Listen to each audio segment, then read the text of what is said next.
हा मी सांगितलं ना, हा इथे येणार बाबा, आता एक करा बाबा, एक करा, त्या गजाला काही होऊ देऊ नका.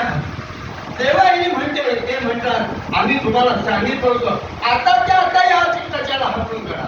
आजच्या इथून त्याला हाकलून पहिलं काढून टाका, इकडे ठेवायचं नाही म्हणजे नाही. बघा, एकदा संता म्हणाला माणसाला, तर मग संताच्या भागामध्ये उद्दिष्ट काही करून जातो. काही सांगितलं जन्मिष्ठा म्हणजे बाबा बाबा बाबा, ऐका ऐका तुम्ही.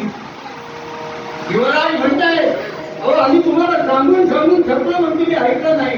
आमची एकच इच्छा आहे की आताच्या आता याला हटवून काढा. त्यांनी सांगितलं काळजी करू नका, एक वर्षापर्यंत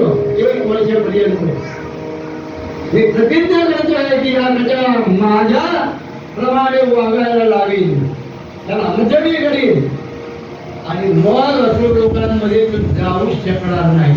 आणि म्हणून त्या गजाच्या ठिकाणी राहण्यासाठी म्हणून त्यांनी सांगितलं की आता एक वर्षापर्यंत नाही, एक दिवस पर्यंत राहायला. आणि एक वर्षापर्यंत, एक दिवस पर्यंत राहायला हरकत नाही. पण त्याच वेळेला माझे गज महाराज त्या ठिकाणी पुढे आले.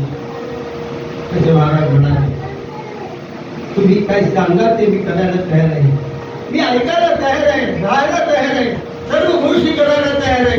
आणि या गोष्टी करण्यासाठी मी आता एकच सांगतोय की मला दुसरं